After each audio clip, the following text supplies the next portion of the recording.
Bienvenidos a la conferencia número 40, como los años en el desierto, la conferencia número 40 de la Cátedra de Estudios Judíos Moses Mendelssohn de la Universidad de Buenos Aires. Hoy tenemos la alegría intelectual, para usar una categoría spinociana, la beatitud, la alegría intelectual de compartir con ustedes la conferencia magistral del profesor Willi Goetschel. La conferencia que hoy nos va a regalar el profesor Goetschel con generosidad, lleva el título de El sueño de Spinoza. Shibboleth Password. Okay. Our speaker, Willi Goetschel, was born in 1958 in Zurich. He is a Swiss-Canadian literary scholar and professor of philosophy and German studies at the University of Toronto. Goetschel studied philosophy and German in Switzerland and in the United States. He received his BA in philosophy from the University of Zurich in 1982 and his PhD in German studies from Harvard University in 1989. His areas of research include the Jewish intellectual world, critical theory, as well as the Enlightenment and idealism in German-speaking countries. Goetschel is the editor of the 9-volume edition of the works of Hermann Levin Goldsmith, of Wiener, Passagen, Verlag, and was editor-in-chief of the Germanic Review until 2020. In the year 2020, he received the Moses Mendelssohn Prize of the city of Dessau-Roßlau. In 2024, Goetschel became a fellow of the Royal Society of Canada. He's the author of the books Kant as a Writer, Constituting Critique, Kant's Writing as Critical Praxis, Spinoza's Modernity, Mendelssohn, Lessing, and Heine, The Disciple of Philosophy and the Invention of Modern Jewish Thought, and Heine and the Critical Theory. Well, thank you also very much for this invitation, which gives me a great chance to look at this paper again. It's a chapter by now. You got a little bit of shortened version of it. That will be part of my book that is now in forthcoming slowly, hopefully next year or so, with Edinburgh Press. And so it's just called Spinoza's Dream, in talking about the real dream and the dream of Spinoza, Spinoza's vision, Spinoza's larger dream. So in 1664, in a letter to a friend, Spinoza shares a dream he had of a black scabby Brazilian. At the historical moment of a fierce race among Europe's colonial powers, when the Amsterdam Jewish community's vested interest in the Dutch colonial enterprise have reached a formidable status, Spinoza's dream reflects an early articulation of the post-colonial predicament. The dream figures this reflection as the moment of the awakening, inseparable from the imagining of the modern subject. While the dream has been discussed with regard to its significance for understanding the role of the imagination for Spinoza, as well as the issues of freedom, slavery, and questions of race, I discuss today the specifically post-colonial juncture that Spinoza's dream and the letter marks. Spinoza's dream figures the philosopher's awakening to the precarious status of the postcolonial subject position as a recognition of the constitutive significance of the postcolonial constellation for the formation of modern awareness.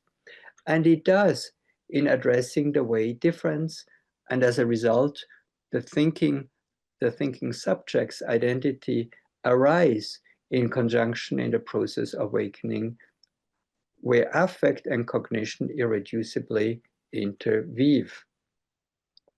Staged as a primal epistemological scene, identity is figured as dynamically predicated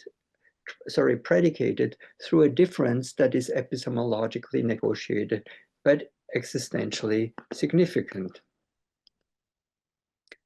Examination of the historical, cultural, and philosophical context of the short dream sequence that Spinoza reports offers a window into the way difference figures in the subject formation of the modern subject. Remarkably, it does so in Spinoza's dream at the moment of awakening in a scene whose postcolonial implications are difficult to ignore. The way in which the account intertwines self and other subjects, as necessary for the process of becoming oneself while being caught up in a postcolonial dynamics underlines the complex and unstable affective dimension of the thought process, a process that Spinoza reminds us here remains deeply intertwined with imagination. While Spinoza's dream has come to be seen as critically important for understanding the decisive role that imagination plays in this thought, its interconnection with the body and the dynamics of the affects, the figure of the Black Brazilian has only marginally been scrutinized, and exclusively with regard to the question of slavery and race. However, Spinoza's dream is a silent but potent reminder that in modern philosophy, at least, as far as Spinoza is concerned, the postcolonial does figure early on, if only subliminally, as central concern in the genesis of the modern subject. Spinoza summarizes his dream in the following way, and I'm going to read a short quote from his dream, from that letter. One morning, as the sky was already growing light, I woke from a very deep dream to find the images which had come to me in my dream remained before my eyes as vividly as if the things had been true, especially the image of a certain black, scabby Brazilian whom I had never seen before. For the most part, this image disappeared when, to divert myself with something else, I fixed my eyes on a book or some other object. But as soon as I turned my eyes back away from such an object, without fixing my eyes attentively on anything, the same image of the same black man appeared to me with the same vividness alternately until it gradually disappeared from my visual field. Now, this is not much of a dream fragment, but when examined in its various social and political contexts, it is evidence of an illuminating awareness of the problem of colonialism and the move to what we could call an early or proto-postcolonial perspective. The image at dawn, at the threshold between the unconscious and the conscious of a Black Brazilian at the moment of awakening and coming to oneself, an image that competes upon awakening with the reality of the familiar objects of his home and the book on which to concentrate, helps Spinoza to shake off the hallucinatory fixation of the dream, provides a striking reflection of the precarious subject position of the philosopher. The letter, dated July 20th, 1664, to his friend Balling, is the only instance of a dream that Spinoza shares, and it comes from a period when some of his theory of affects, later developed in detail in the Ethics, may still have been somewhat in flux. The latter could also be in contradiction with the theory of affects that Spinoza was developing at the time in order to comfort the addressee grieving the death of a son Balling had lost due to the plague that summer. Balling himself died of the plague the same year in December.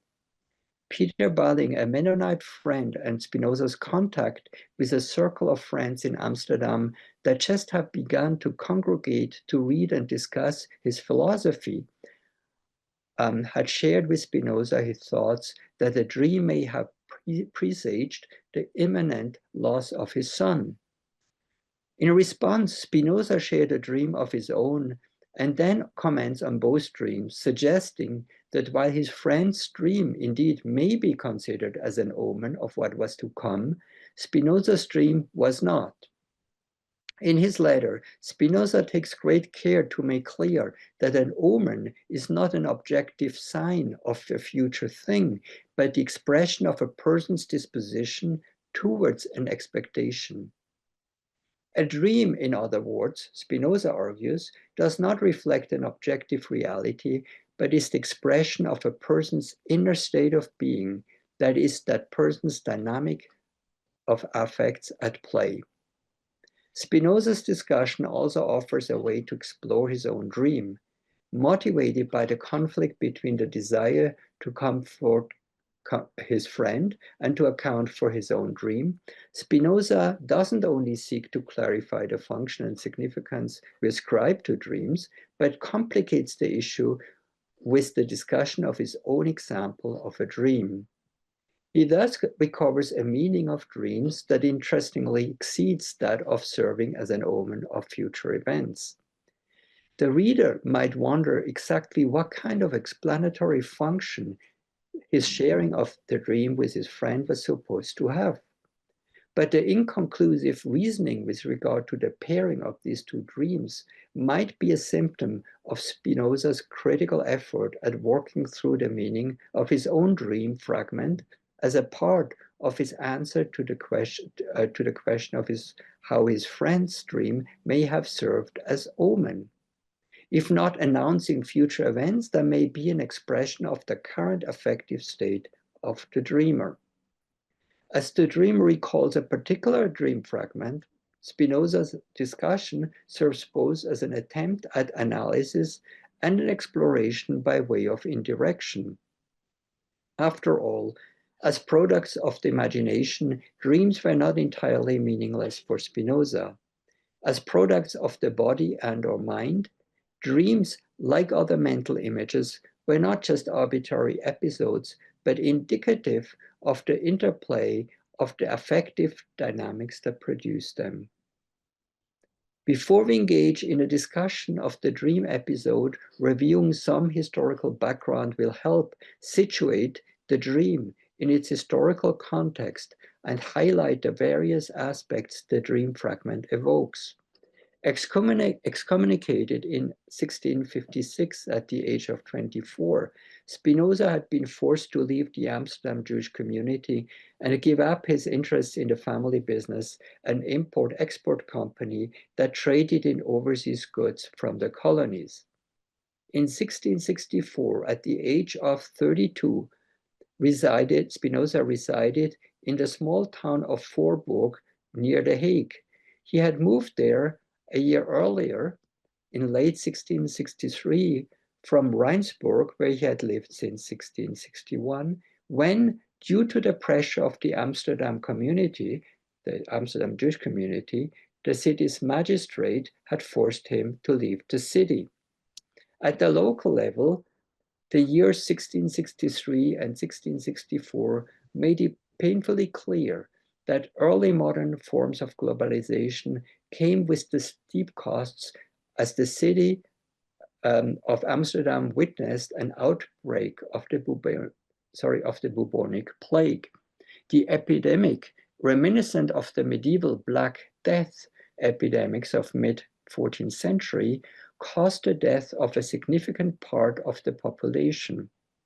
At the end of 1663, ships from Hamburg and Amsterdam were quarantined for 30 days, and the death toll rose to over 9,000, almost 10,000 people in 1663, and in 1664 to 24,000 plus in the city of Amsterdam alone. That was a loss of approximately 17% of the city's population at the time. The plague broke out a year later in the trading center of London. It was surmised that the plague had been brought to Europe by merchant ships from the Levant. Thanks to the expulsion that had forced him to move out of the city 4 years earlier, Spinoza was relatively safe in Rheinsburg, although the plague also claimed numerous lives, even in the little villages, as one observer noted.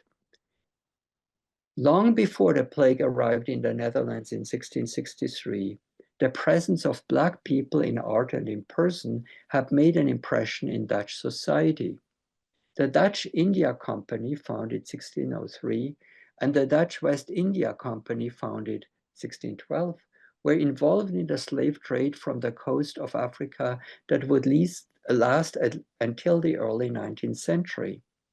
And Jewish merchants and plantation owners, such as Isaac Aboab da Fonseca, for instance, and we will hear later of him, often actively participated. During the first half of the 17th century, the majority of Black men and women in the Netherlands had been brought there by Jewish mercantile families who traveled between the coasts of Africa, Brazil, and Suriname, among other destinations. At the beginning of the 17th century, there were several dozen African men and women living in Amsterdam in service to Portuguese and Spanish merchants. The largest group of Black slaves and servants in the Netherlands of the time seems to have been associated with the Jewish community. And of course, when I say Portuguese and Jewish merchants, Spanish merchants, they were Jewish. But life wasn't without tension. On a Friday evening in June 1620, for example, the eve of Shabbat, a Black man called Abraham had attacked, among others, Isaac Spinoza, presumably, we don't know for sure, Spinoza's grandfather, whom he struck in the face, shouting, "You shall pay for it." The story of an attack by a Black man may have been kept alive as a Spinoza family memory. And indeed, during the 17th century, several dozen Blacks and mulattoes were buried in a separate section of the Bet Chaim Jewish cemetery in Oudekerk, where also Spinoza's grandfather was buried. In the Spanish Netherlands, the representation of Blacks began with Albrecht Dürer, the German painter, who during his time in Antwerp in 1520 produced one of the first drawings representing a Black woman grown from life in the Netherlands and continued to the finest modulation of portraiture in the famous artist Rubens. Portrait studies of Black models show the interest in representing people of African origins as a way of privileging whiteness as higher aesthetic value. The presence of Black models allowed artists to draw directly from experience. There emerged around 1660, I quote from the literature, a strong new penchant for stereotyping Black figures. Elmer Colfin describes, I quote, a new mode between 1660 and 1700 for incorporating a Black page or servant as a symbol of affluence in scenes of luxury. In other words, Black domestics entered the scenes of the portraits of high-ranking women to set off their white skin to greater advantage. And there are lots of paintings you can look at. The inclusion of a Black page became also a fixture in pictures, I quote, associated with Dutch economic might overseas, such as allegories on the Dutch East India and West India companies, and portraits of the governors and sea captains. For Spinoza, encountering Black people, especially in the confines of the Jewish community, would not have been an unusual thing and would have been part of the everyday experience of life in the Jewish community in Amsterdam. Slaves and servants to numerous families in the Portuguese Jewish community, they belong to the daily domestic and public scene. Just as they did socially and politically, they also served the aesthetic desires of artists and the patrons of the art.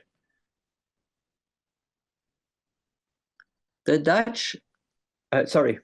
year 1664 also saw the Dutch loss of New Amsterdam, the Dutch colony that at the end of 1664 would be renamed New York as the result of its capture by a British military expedition that had set sail for New Amsterdam in May 1664, 2 months before Spinoza's letters was written. While Spinoza notes that he had the dream during the past winter, his memory might have been refreshed and gained new significance through these political changes then already underway. New Amsterdam was one of the strongholds of the Dutch colonies in the Americas. From 1630 to 1654, the Netherlands had held Dutch Brazil, also known as New Holland, in its possession. Indeed, the oldest synagogue in the Americas dates from that time in Recife in 1636. When the Dutch lost their Brazilian colonies to the Portuguese in 1654, a group of Dutch Jews found refuge by joining Jews from Amsterdam who had just arrived in what then was New Amsterdam. Together, that year, they founded the oldest Jewish community in New York. The settling of Jews in North America is thus directly linked to the colonization efforts of the Dutch and their rivalry with the Portuguese, which cost the Dutch both first the South American and eventually the North American colonies. In return for the loss of New Amsterdam, the Netherlands were allowed to keep Suriname, where Jewish colonization started exactly in the same year, in 1664. Now, Spinoza doesn't give us any information about whether the dream might have pointed to a particular person in real life. Louis Foyer suggests that Spinoza must have been familiar with the single most prominent Black Brazilian of his time, Henrique Dias, a soldier and militia leader born either as a slave or a free man, born either in Africa or in Brazil, and thus born a Creole. Dias made a name for himself when, as the leader of the freed slaves against the Dutch forces, his military bravery helped the Portuguese and the Dutch helped the Portuguese end the Dutch occupation of the Brazilian colony. As a result, he assumed the title of, I don't know whether I pronounce it right, Governador da Gente Pretam, that is, governor of the Black people. For his courage and leadership in battle, the Portuguese king made him a Knight of the Order of Christ. If indeed, with his reference to a certain Black Brazilians, Spinoza had Henrique Dias in mind, and we don't know, the dream might represent an acute anxiety about the problematic involvement of Dutch and other Jewish businessmen in the colonies, but also an anxiety about the impending return of the rule of the Catholic cross and Christian sword, albeit now in the disguise of a Black Brazilian in the service of the Portuguese aspirations to colonial imperialism. It is not difficult to figure this dream appearance as a placeholder for the return of the repressed. If it is not difficult to figure this dream appearance as a placeholder for the return of the repressed, it is more difficult to conjecture exactly what and whom the dream figure would represent. Let us nevertheless press this point a bit more and pursue some of the possibilities that might suggest themselves in preparing the scene of such a dream. The situation is complicated if we take account that if we take into account that one of the rabbis of the Amsterdam Jewish community who replaced the popular but notoriously moderate Manasseh ben Israel, who may have had more tolerance for Spinoza, was Isaac Aboab da Fonseca, who had returned from the Brazilian colony after the Portuguese victory had been made possible by Diaz. And it was he who pronounced the cherem that banned Spinoza from the Amsterdam Jewish community in 1656. Whether 8 years after the cherem or ban and 4 years after his expulsion from the city of Amsterdam, the traumatic experience was still strong enough to merge the figures of Diaz and Aboab da Fonseca must remain a speculation. But we are entitled to wonder whether the dream image of the Black Brazilian might have served as a screen memory for what Spinoza so intensely might have wished to repress, that is, the trauma of his banishment. Feuer suggests that the dream figure directly connects with the trauma of the excommunication that was presided by Rabbi Aboab da Fonseca, who had served as chief rabbi of Pernambuco at the time when the Dutch colony fell to Henrique Diaz. The excommunication, however, was most likely not a strictly religious affair, but rather motivated by economic interests. And closer examination suggests that Spinoza might have still have been subject to feelings of guilt that might well have resurfaced in his dream.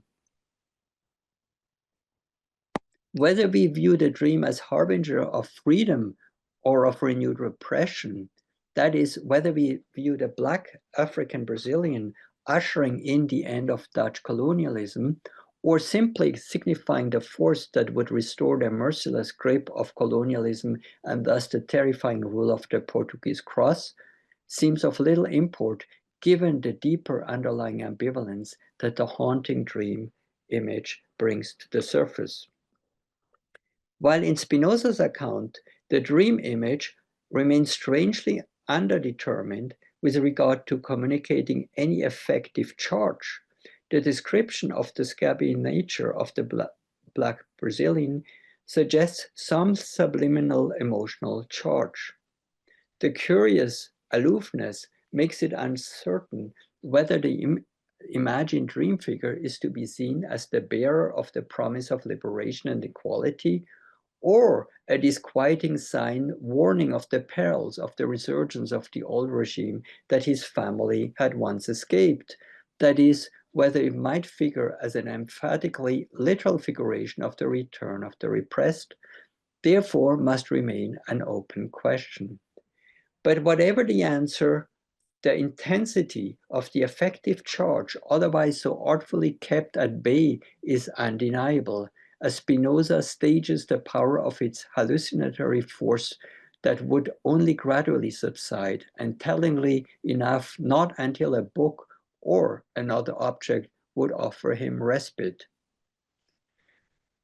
Does the dream image thus represent a promise of freedom, the image of the man who successfully liberated himself from oppression, as the legend of Henrique Diaz would have it, and with which Spinoza may have identified, though he may initially not have expected to encounter a paramount champion of freedom in a figure of military bravery such as Diaz?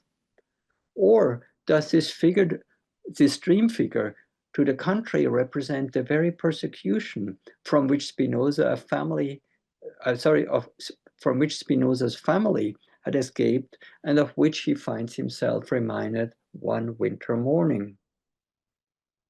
Does the black figure from the colonies serve as a harbinger of freedom and the threat that the promise of freedom might pose? Or does his appearance signal the fear of oppression, slavery, exploitation, and the resurgence of what seemed to have been left behind but now threatened to catch up? Hope or fear? And does the impossibility of answering this question point to the ambivalence or trace of traumatic experience that resides irreducibly at the center of this appearance? Did it signal the moment of repression that might always accompany that process of liberation? How are we to read this dream figure? Does the scab signal the deprivation and oppression inflicted on the colonial subject, or does it represent its healing? Ultimately, do these questions not point to the tension of contradictory affects whose dynamic suggests a fraught overdetermination that might have led to this dream image and its curiously anemic lack of effective representation? Whatever the answer, there is a distinct post-colonial moment that informs the dynamics of this image. Whether or not Henrique Diaz was on Spinoza's mind, consciously or unconsciously, or possibly a composite of him mixed with other figures that Spinoza might have been aware of, is impossible to determine. Given the strong economic interests of the Amsterdam Jewish community in the Dutch West Indian Company and the important business they conducted with the Dutch colonies at the time of Spinoza, it is more than likely that the ongoing conflicts in the colonies and their reverberation on the domestic front would find a reflection in the imaginary of the time. If we now attend to the particular way in which Spinoza comprehends the function of dreams, we can attend to the deeper role that dream images, such as the one he describes in his letter, play. In the continuation of the letter, Spinoza describes the function of such images in a manner that highlights the significance. And I give you a longer quote. The effects of the imagination arise from the constitution either of the body or the mind. To avoid being tedious, I shall prove this for now by experience alone. We see that the imagination is also determined by the constitution of the soul alone. For as we find by experience, it follows the traces of the intellect in everything and links its images and words together in order as the intellect does its demonstration, so that we can hardly understand anything of which the imagination doesn't form some images from a trace. Because of this, I say none of the effects of the imagination which proceed from corporeal causes can ever be omens of future things, because their causes do not involve any future things. But the effects of the imagination, or the images which have their origin in the constitution of the mind, can be omens of a future thing, because the mind can confusedly be aware beforehand of something which is future. Hence, it can imagine it as firmly and vividly as if a thing of that kind were present. This passage offers a remarkable summary of some of the crucial aspects of Spinoza's theory of affects and the fundamental role that the imagination plays in the function of reason. While the Cartesian construction of the subject is based on the strict separation between mind and body that gives the mind the final say in the governance of the body and matter, Spinoza famously turns the relationship around. He understands the mind's ideas and images as the product of a process profoundly interconnected to the material and bodily conditions of the situation from which they arise. The effects are contingent on the process of the bodily experience. As Spinoza notes at one point, our body has more power than we understand, and it makes us do all kinds of things. The evidence he famously adduces humorously highlights how little we control even one of our smallest body parts, that is the tongue. Tellingly, the long scholium, or note to proposition 2 of part 3 of the Ethics, an excursus on the lack of power of mind over body, where the mind is guided by inadequate ideas, ends with the following conclusions. Those, therefore, who believe that they either speak or are silent, or do anything from a free decision of the mind, dream with open eyes. The motives that crystallize in the dream image of the Black Brazilian bring together the critical features of Spinoza's project of rethinking the subject. According to Spinoza, a dream image expresses the dynamics of the affects that constitutes the life of our mind. In other words, the dream image plays a constitutive part in the construction of the subject. For Spinoza, the subject is not a given self-identical entity, but a product of the interplay of the material forces that drive an individual's affects and thus its imagination. The dynamics of this interplay defines the individual as a person whose mind-body relation represents an irreducible reality, whereby mind and body represent two different aspects under which we recognize the features of a particular individual human being. After all, Spinoza's is a dual aspect monism. As a result, the material and intellectual aspects determine the nature of an individual in an irreducible combination, and it is from this interaction that the subject, or the phenomenon we call the subject, arises. The dream thus gives us a window into the dynamics of the psychosomatic dynamics of the affects expressing what concerns us, and those aspects as they represent things that affect our body and mind and reflect the way our mind operates as it processes this dynamics. They expose elements that go into the process of the production of knowledge and thus assume a cognitive function. The nature of an image and the function it plays in our imagination is thus not coincidental, but decisive in the formation of the subject's mental state.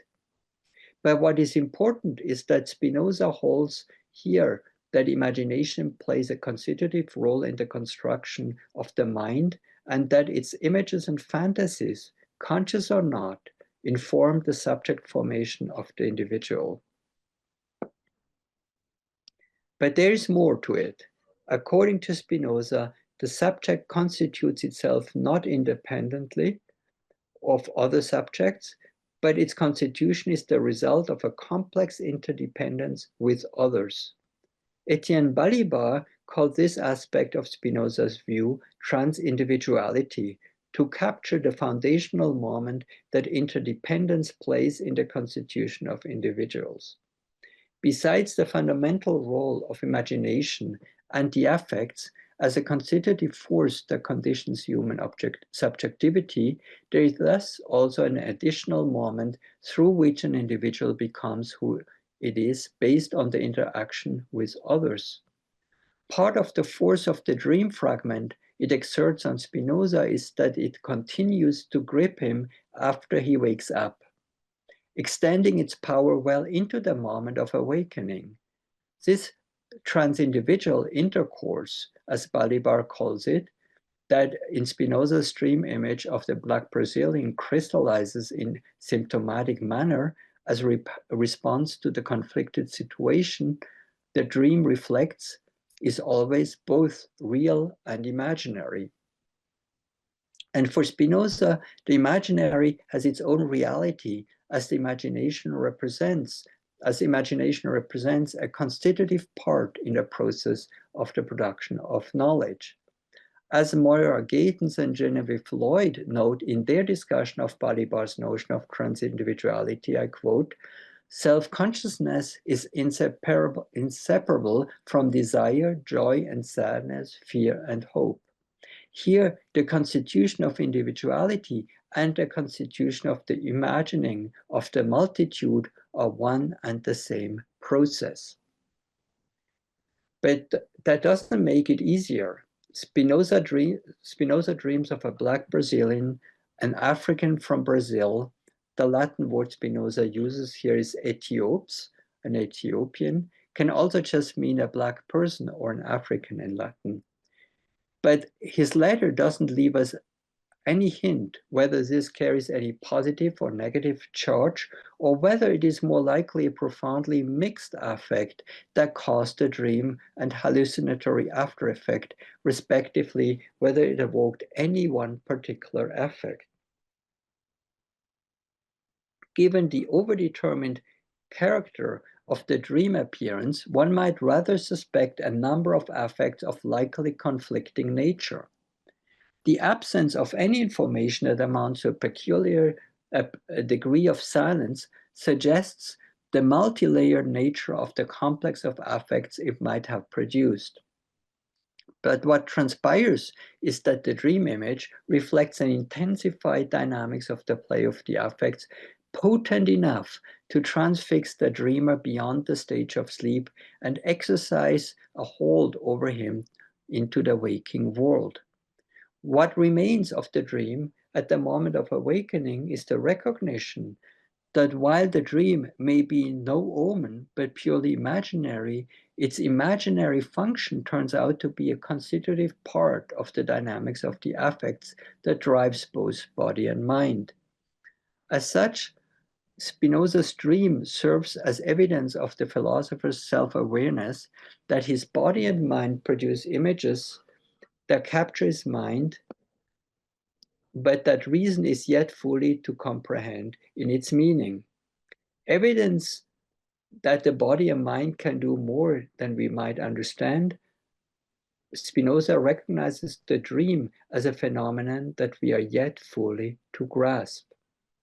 One way of interpreting the dream would be to follow Louis Feuer and argue that the dream reflects Spinoza's ambivalence and second thoughts about his revolutionary philosophy, an expression of eventual anxieties concerning the questions of what unbridled freedom might bring.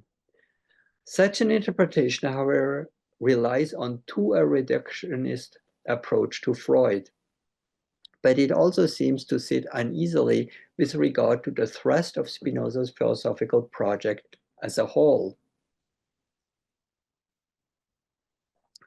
I would like to examine a few possible aspects that taken together offer remarkable cues regarding the way Spinoza thought addresses the post-colonial constellation as a challenge, but also recognizes it as a constitutive feature that solicits critical attention.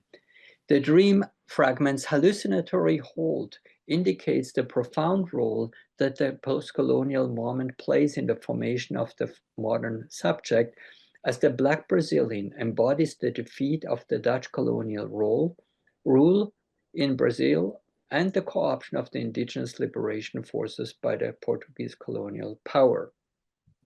First, we could view Spinoza's dream of the scabby African as a relief dream that deals with the fear for contamination by the bubonic plague that was thought to hail from the shores of North Africa, and whose devastating outbreak in 1663 and 64 led to the death toll of over 10% of the population of Amsterdam.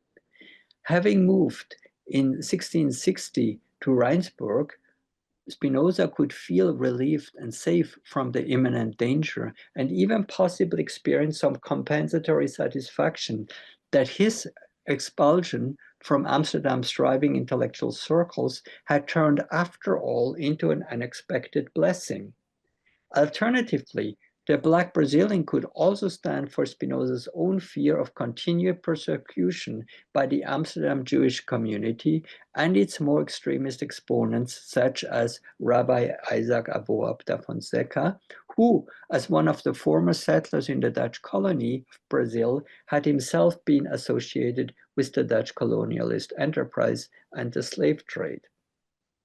We could then interpret the dream fragment as an anxiety dream that would assure the dreamer of his safety, as the very trauma of his banishment now turned out to have become the cause that saved his life. Either way, the consequences of colonialism play a central part in this dream. Second, given the wider geopolitical implications of the Netherlands siege between Portuguese and British claims in the colonies, the dream might also be a reminder of the fragile condition of the freedom of thought and religion that the Dutch had succeeded in establishing in the face of a dangerously hegemonic form of imperial Catholicism of a country such as Portugal and an equally hegemonic Protestant force like the British. While Jews have been expelled from the Iberian countries since 1492, they also were not allowed to settle in England until 1753. During the time of the events that would lead to Spinoza's expulsion from the Amsterdam community, one of its most open-minded rabbis, Manasseh ben Israel, for instance, was abroad on a mission in England trying to convince Cromwell of the feasibility of admitting Jews to finally reside in England. This situation and the precarious predicament it created for Jews, especially residing in the Netherlands, may have found its expression in Spinoza's dream as an expression of the concerns regarding the condition of Jews and more urgently heretics on the fringe of Dutch society, such as like Spinoza, in the face of the rising power of the Spanish and Portuguese on the one hand, and the surging power of the British on the other. In the face of these challenges, coming in 1664 to a head, the Netherlands seemed no longer to represent the safe haven for which Spinoza admired his country, a country that not only guaranteed freedom of thought and religion, but also offered a promising paradigm for reimagining the modern polity. If the Brazilian scabby appearance linked the dream with the period's heightened concern for contagion and its commercial, social, political, and theological implications, as the Netherlands found itself quarantined and the connections with England have become strained, the Black Brazilian's figure's refusal to disappear reflects the convoluted complex of competing European interests for colonial as well as domestic rule at the brink of the Anglo-Dutch War that was about to break out in March 1765, but had arguably already begun as early as 1764. Third, in the figure of Henrique Diaz, if indeed the dream appearance might point to this Black Brazilian, and we don't know, the dream might express a further idea, one that was close to the heart of Spinoza's critical project. Henrique Diaz, the commander of Portuguese troops of Brazilian Maroons, that is, freed and runaway slaves, stands less for the universal liberation from slavery than the difficult dialectics that would await the colonial world, a world where even the promise of the struggle for freedom could be forged into a triumphant instrument for the greater glory of the colonial powers.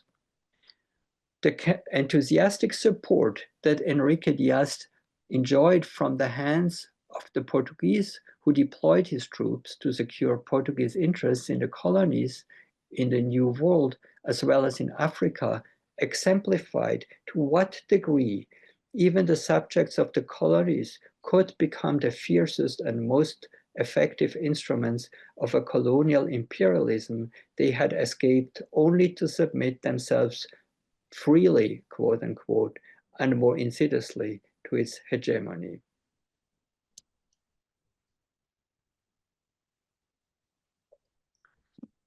Whatever we wish to make of this dream, it represents a haunting reminder that the unconscious and the return of the repressed appear at the moment of the formation of the modern subject in the form of the colonial and post-colonial subject. The moment of the awakening to the precarious status of the post-colonial subject positions as subject position is thus integral to and constitutive for the formation of the modern awareness, or so Spinoza's dream and the waking hallucination of the Black Brazilian suggests. In modern society, in modernity, the subject can no longer extricate itself from the memory of the colonial past and the post-colonial situation into which it finds itself thrust. Spinoza's dream serves as a striking reminder that the material conditions stand at the beginning of any critical epistemology that resists the idea of elevating thought to a status of being detached and independent of the material condition by which it is determined. Spinoza's dream thus highlights that the modern subject is a product of the material conditions that the colonial situation produces, and not just in the colonies, but also in equal measure and intensity at home. The dream represents the threshold where the domestic serves as the scene for the construction of the post-colonial condition. Spinoza's dream exposes the powerfully transferential force field of the reciprocal movement of this trans-individual moment in all its intensity. But this dream also suggests that the modern subject is not only the product of colonialism, and therefore, as a result, inextricably caught in its irresistible power. In its lacuna-like muted appearance, the subaltern enters the construction scene of the modern subject as a figure that may not speak, but whose existence announces the post-colonial juncture dramatically and distinctly. Already by its mere existence defined, it exposes the colonial situation as a man-made social construct that eventually remains subject to change, however immutable it might appear to be. As such, it returns agency to both the subject of colonialism as well as to the consciousness that stages the scene for its appearance. Haunting, dreadful, and uncanny, this dream figure can, on the other hand, also assure us that with the return of the repressed, repression might in the end be overcome. It then can also be read as the hopeful vision of a philosopher who views the dialectic of freedom and oppression as a conflict where repression might ultimately undo itself, thanks to the nature of the affective dynamics that give expression to the silenced, forgotten, and repressed, but that will always upend any sort of containment and continue to reclaim the spirit of freedom and emancipation as the desire for self-determination. Spinoza's dream of an awakening thus serves as a critical reminder that the post-colonial takes effect at the most intimate moment when the modern subject emerges as the product of the dynamics of its own imagination, or more precisely as the product of the dynamics of the affects that constitute the products of the intellect and imagination at one and the same moment. The gaze of the post-colonial subject cannot be avoided, Spinoza's dream reminds us, but its power is that it carries the emancipatory promise of hope for freedom as self-determination. Thanks.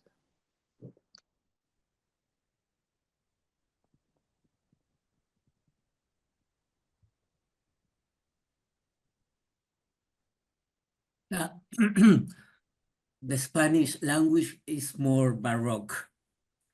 Bien. De las preguntas, comenzamos las preguntas. Querido Guillermo Jakubowicz, comenzamos. ¿Quién quiere preguntar? Esta magnífica, extraordinaria, terrific lecture. Así que, ¿quién quiere comenzar con alguna pregunta u opinión? ¿No, Guillermo? Le decís a la gente que habla inglés? If anybody wants to start with a question or an opinion regarding this super lecture, you are able to do it right now. I will summarize it. What Ruth is saying is that it caught her attention the certain words like the not only black but Scabby. Brazilian and scabious for sarnoso in Spanish, but scabious. Ruth also says that it hit her so much the emphasis this, and in particular, what she perceives as a background of suffering and exploitation for the Brazilian person for the Black person in this. And she says, Ruth says that it's not a question but an observation. Yeah, thank you. Yeah, I just can say something quickly to it. Yeah, that's what I found so interesting, that we don't know where the suffering comes from, whether it, and that's why I went into the speculation, because it could be the slavery, the exploitation, the physical exploitation, and it could also be the illness, and it could be like both of them together. So precisely that is so interesting, that there seems to be so much emotional stuff going on, and at the same time Spinoza doesn't tell us much about it. I mean, that is really, I think, what happens there. Yeah. Muchas gracias, querido Pablo. Me ha encantado la conferencia del doctor. What Alberto said is that first of all, that he loved the lecture.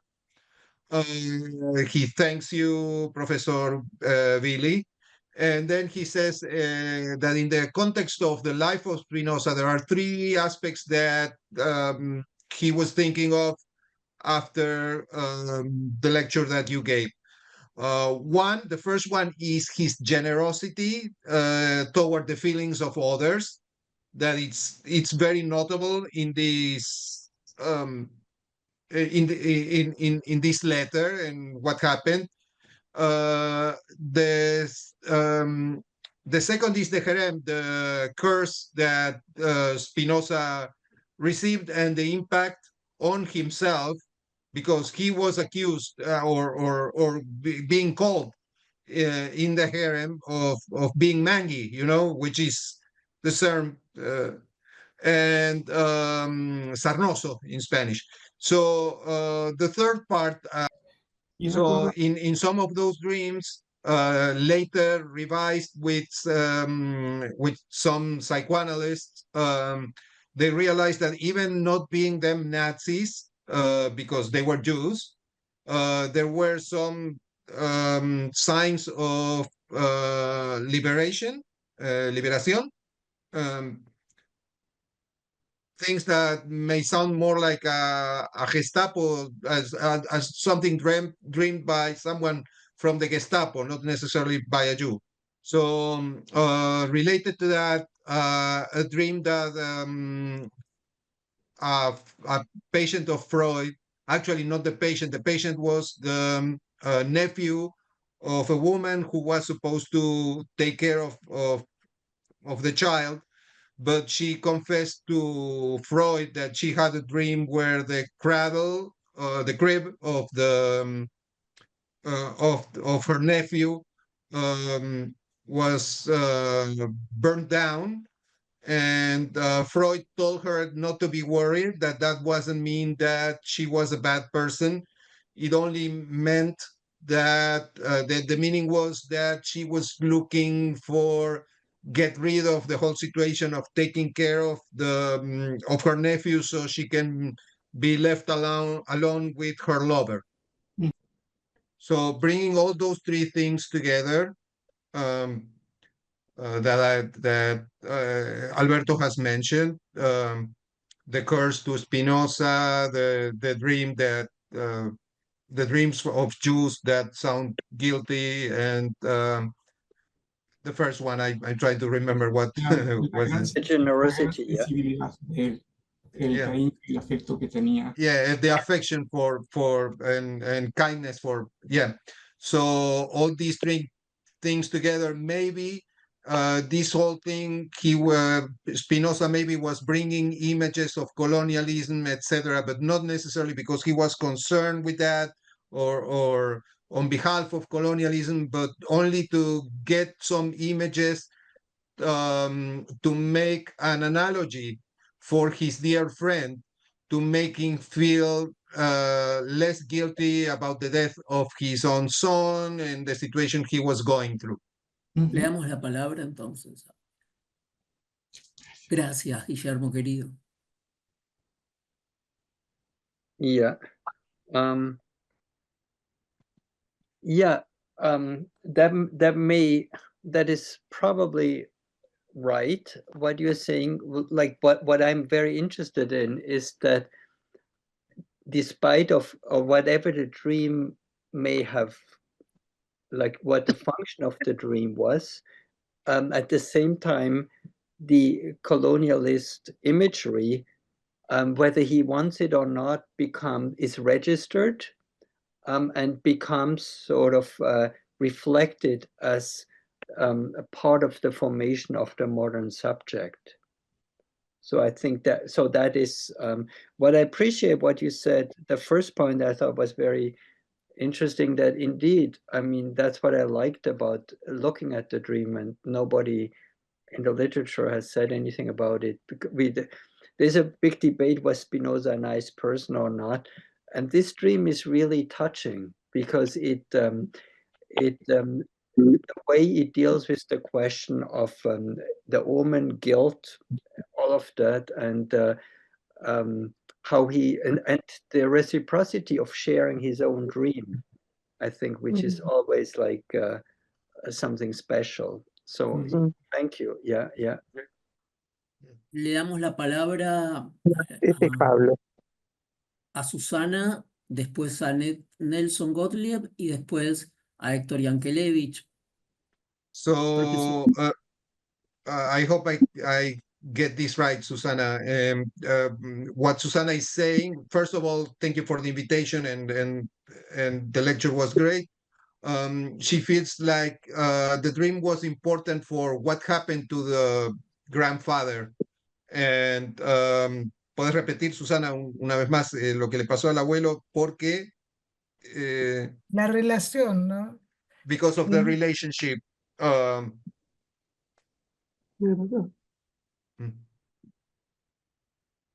Yeah. Oh, yeah. That's it's a difficult point to argue, because it could have been. We don't know whether it was the grandfather or not. So this is so I can't argue, but I can just assume, like I can have a side story sort of to say that it makes sense. It could have been like that there was something particular about it. But personally, I think the Isaac Aboab story is very strong. You know, as we know in Yiddish, also a Schwarzer can be two things. He can be a black, he can also be an Orthodox, an extreme Orthodox. So I think that is playing a role, but it is a possibility. And so I was also fascinated with this idea. It's just historically, we don't know enough to make it, you know, like for sure. But yeah, it shows that there's already some deeper connection there. Yeah. El profesor dice que es cierto que podría haber sido así, pero a él le parece que aunque puede haber una conexión, no pueden ser las dos cosas al mismo tiempo, o es una o es la otra. Entonces, que habría que pensarlo de esa manera. Bien, gracias. Creo que Nelson Gottlieb. Thank you for the lecture and for the learning. I want to Nelson wants to ask what place you will give in all this view to the fact that Spinoza was a marrano, in the sense that some thinkers place the model of the marrano as a model of modernity, as a subject that is divided, as a person that is divided, that has an hidden or unknown aspect, that produces a way of doing things in a certain moment and different in some others. Right. So the question is, like, Spinoza technically himself was not a Marano. It was his parents, or his grandparents, who, like the grandfather probably. So I'm myself very careful with it, because I can't discern. Sorry, I can't discern or see in Spinoza a duality or like a double-sidedness as it's ascribed to, like, the classic Marano. Like, Spinoza had the privilege to live in the most advanced European city of the time, where his Judaism was not a problem. His problem became that he was not complying with the Jewish community, the powers of the Jewish community. But he, even as a Jew who then later did not comply with, like, he didn't join any other cult or any other religion, and that's amazing. Like, he actually could continue to exist as his own without joining. He didn't become most of his friends, like Baling, they were Mennonites, they were like Quakers. Quakers played an important role to him. There were ex-Catholic priests and stuff. So he always could be himself in an interesting way. So I would say, in that way, but I would say that, and that's why he was like, if he would have had a sophisticated Marano identity or so, or like socialization, he probably wouldn't have been so worried about this dream. But the dream is precisely, I think, because he was this modern subject now, and now this something from the past catches up with him, and he can't put his finger, and he's not willing to hide any of what he is. So I think it's I find it important, because there's Jovel and others who talk about the Marano identity, but it's there are two things with the Marano identity I'd like to point out. One is, like, Spinoza technically wasn't a Marano, and Marano identity is very elusive to define, because it's almost like a running joke, because a Marano, you can't define, you can't diagnose a Marano or like identify a Marano, because it wouldn't be a Marano. A Marano is a person that you can never know that they are a Marano. And that is, so, that's the, and so in that way, I think with Spinoza, it's, he is, unlike maybe Descartes. Descartes, I would say, has sort of a Jesuit Moranism, that he wants to be, with the church, not out of the church. Spinoza doesn't have any of that challenges or so.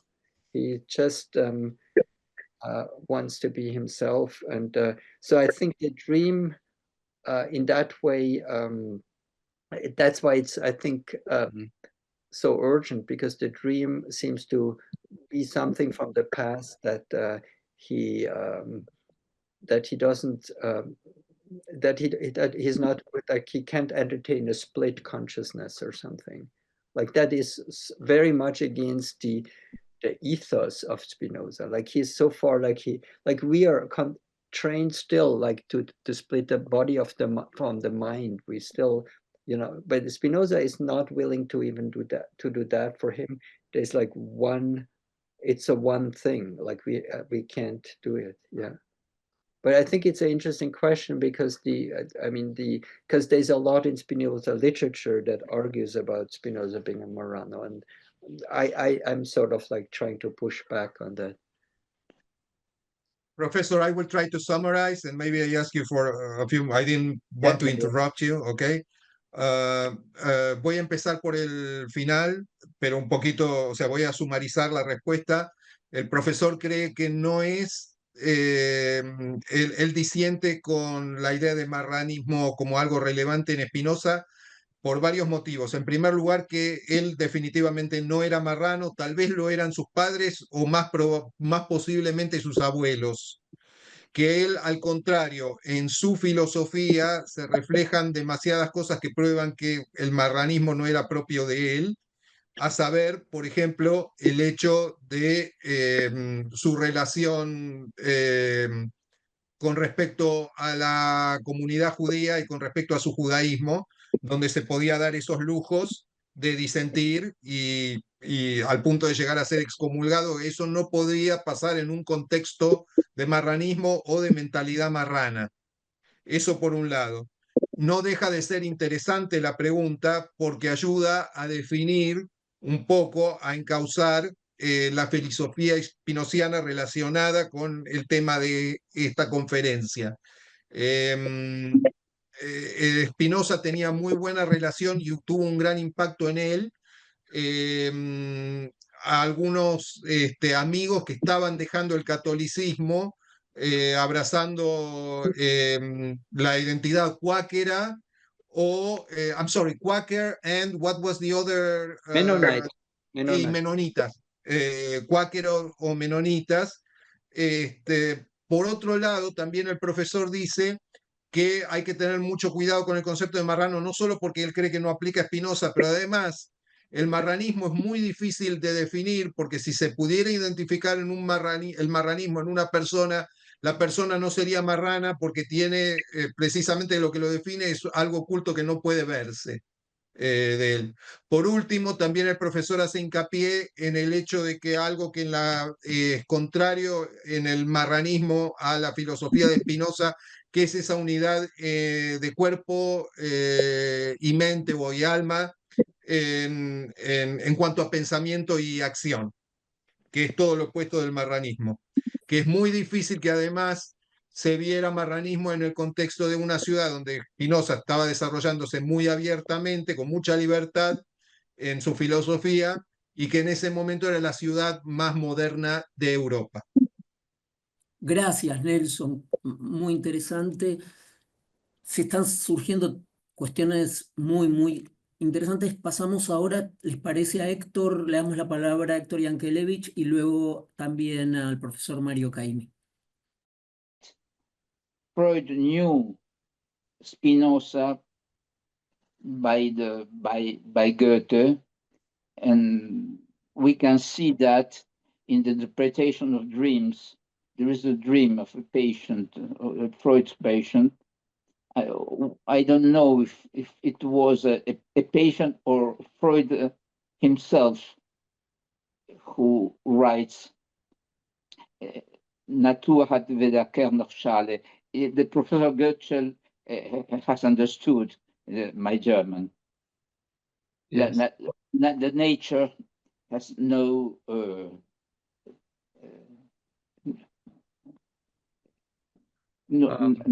no, neither corn or near coat no. or yeah. It's that Goethe poem. Yeah, it's that one. Yeah. That knew Spinoza really good when he was studying neuropsychiatry. His room in the hospital as a resident physician, doctor, was full of schemes of the ethics. He knew Spinoza by all Spinoza was resumed in his room in the hospital. Okay, but the interpretation is simple. All the persons that appear in one's dream, you are that person. So the idea, the last thing that Hector said in Spanish is that according to Freud, every person in a dream are the person who is dreaming. So Spinoza should be also, in a way, the black Brazilian in his dream. Another thing that Hector said before that I still have my notes here is that not only Freud, but also Lacan, when he was studying the brain, he had some works of Spinoza as a reference near him. So Hector believes that he also was influenced by Spinoza's ethics when he in his work, or at least by his spirit. Right. Fantástico. Thank you very much. Yeah, that Lacan, there is a little bit work done about it precisely. Thank you. It is a very good Freudian reminder that yes, of course, Spinoza is a little bit. It is also the Brazilian. I haven't thought of it in a radical way. I think the way I try to say it is like how through this trans-individual, like to this exchange, the Brazilian that he's facing is definitely becoming part of his consciousness, and in that way mitigated. But I take your point, and it's a very, I have to think it through a little more. It's like whether like how I need to rethink it, or whether it is already part of this idea of the consciousness and of the modern consciousness by seeing the Brazilian. So thank you. Yeah, it's a lot of. It's a good reminder of Freud, of the Freudian strong reading. Yeah, thank you. Okay. El profesor agradece que esto es un buen recuerdo, agradece el punto y lo toma, que es un buen recordatorio de Freud, de las lecturas fuertes de Freud de Spinoza, que si bien el profesor Goetschel lo había pensado, no lo había pensado de forma tan radical, el hecho de que de alguna manera Spinoza también se ve a sí mismo como este personaje en el sueño. Gracias, Héctor, como siempre. El profesor Mario Caimi, por favor. So what Mario wanted to highlight, and I'm translating from the text here, is that in fact Spinoza responds to Bailing in the letter deals with the question of whether communication between the souls of the father and the son is possible. He says that he doesn't know whether it is legitimate to interpret this letter with an instrument like psychoanalysis, for example, that belongs to another cultural realm or context. You know, that's Mario's impression.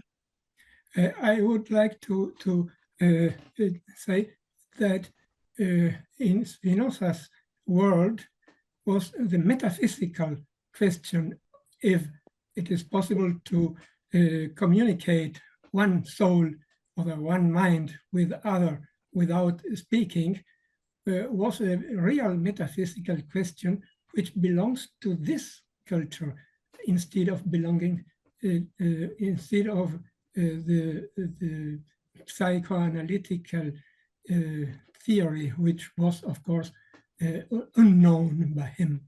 La pregunta por la conexión entre las dos almas es una pregunta metafísica, no es una pregunta psicoanalítica en el caso de Spinoza. Right. So my answer is that Spinoza does answer that question, but he answers it indirectly, because for Spinoza, there's no way souls can, of course, communicate to each other if they have no body, if they're not embodied. That's sort of the short answer. And so he doesn't want to say that directly in this way to his father, who is now mourning.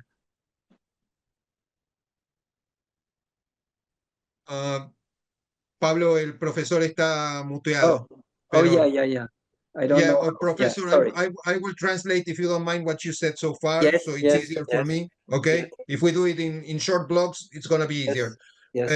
El profesor dice que es cierto que para Spinoza en realidad se lo dice indirectamente, obviamente para no hacerlo sufrir al recipiente de su carta, pero que él no cree, al no haber un cuerpo receptor, la conexión metafísica evidentemente no es posible. Al no haber almas encarnadas en cuerpo que puedan comunicarse. Spinoza no lo ve posible. Okay, professor, if you can continue. Yeah, and so in order not to have to say it that way, he just gives his own story of the and says indeed basically his answers we can only communicate with ourselves in the dreams. Like sorry, no, forget that what I said. So we can't communicate with the souls. That's one thing. But what Professor Yankelevich said is very important, that there is a connection directly between Freud and Spinoza. And so I'm not trying to psychoanalyze the dream. I think that like but what I try to do is to show, like with the psychoanalytic knowledge that we have, or the technique, like that the dream as that we can't interpret it, of course, finally we can't, because Spinoza would have to be with us in order to confirm that, but that it shows an overdetermination of images of concerns that are sort of cooking there. That's all I do in that way. So I agree with you that psychoanalysis has to be very carefully used. But I think in Spinoza's case, it's actually, since Spinoza does operate with something, the equivalent of the unconscious, there's something of the mind-body connection. I think that Spinoza sort of, like that there's a natural affinity between psychoanalysis and Freud. Also, if you think of that, that the ethics was used equally as sort of also by Goethe, for instance, as a therapy. It's written as a therapeutical manual in a way, the ethics, and so there are some interconnections there in that way. Thank you very much, Professor Goetschel. Bueno, antes de que pasemos a si queda alguna pregunta, yo voy a hacer dos comentarios. Primero, saludarla a la querida Grit, que está aquí, que es una especialista en la filosofía de Moses Mendelssohn. We are saying here hello to Grit, who is a great specialist in the philosophy of Moses Mendelssohn. Que la apreciamos mucho. We appreciate her so much. Y también un pequeño, cuando leía el texto también del profesor Goetschel, del querido profesor Goetschel. When I was reading the text of this lecture by our dear professor Goetschel, pensaba en la negritud y la judaidad, ahí como dos. I was thinking of blackness and Judaism as two things that have some affinity. Y recordaba un hermoso texto del profesor Mark Kaplan, que está aquí. And I was remembering a beautiful text by Professor Marcos Kaplan, who is here. Sobre el escritor Wole Soyinka, sobre about the writer Wallace Soyinka y el escritor yiddish and the Yiddish writer Mendelssohn. Mendelssohn. Pero esto como, así que bueno, también libre asociación, hablamos de psicoanálisis, It was a free association that came to Pablo's mind. la cadena de... Pero, bueno, esto por un lado. Y después recordaba lo que decía el profesor, doctor Yankelevich, I also was thinking of what Professor Yankelevich said, que, que entonces uno le podría decir a Spinoza, that maybe one could say to Spinoza, como le dijo Natán a David, al rey David, as Nathan said to King David, ese hombre eres tú. that man is you. You are that man. ¿No? Como le dijo Natán al rey David. Nada más. That's it. Fernando Mancebo. Bueno, y ahora con respecto de algo fundamental en la carta, que es uno de los temas que Caimi mencionó, que es lo de la comunicación, que es una preocupación, creo, en la carta, la comunicación entre las With mentes. regard, Fernando, si no te molesta, voy a tratar de ir traduciendo más Dale, sentencias dale. más breves como hice con Pablo, porque era más fácil, ¿ok? Bueno, So, dale. with respect to a very basic topic that was discussed here in the letter, which is the subject of the communication, Y de la imaginación, de la teoría de la imaginación de Spinoza, and the theory of imagination in Spinoza, Spinoza más adelante va a declarar que él cambia las posturas al respecto. moving Principal- forward, Spinoza would say that he changes his way of thinking with respect to that. Parece que en esta carta Spinoza sostiene una teoría dualista cartesiana de la imaginación. It seems like in this letter he supports dualist theory, Cartesian dualist theory of imagination, Y que la comunicación entre almas o mentes sin el lenguaje and the connection, the communications between souls without a language in between. Probablemente también la sostenga porque luego él afirma haber cambiado de postura en el Tratado Teológico Político. Because later in the theological political treatise, he admits having changed his previous view about this topic. Cuando aborda la comunicación entre Dios y el pueblo de Israel en la comunicación del Decálogo. When particularly he admits that he changes his view about this topic when he goes over the communication between God and the people of Israel in the given of the Ten Commandments. La pregunta primera sería si eso modificaría la perspectiva que tiene sobre el sueño de Spinoza. So the first question would be if that will change the perspective over the dream of Spinoza. Y la segunda pregunta, que es más corta, es si consideró la advertencia de los primeros editores de la carta y de los scholars que vienen después, que afirman que la carta esta en realidad es una traducción. La carta que tenemos en latín es una traducción hecha por otra persona, que no es la carta original de Spinoza. Also, if you have considered in your analysis the fact that the first editors of the letter, publishers of the letter, and some later scholars have the idea, the theory that this is not the real letter, but a translation into Latin of an original letter.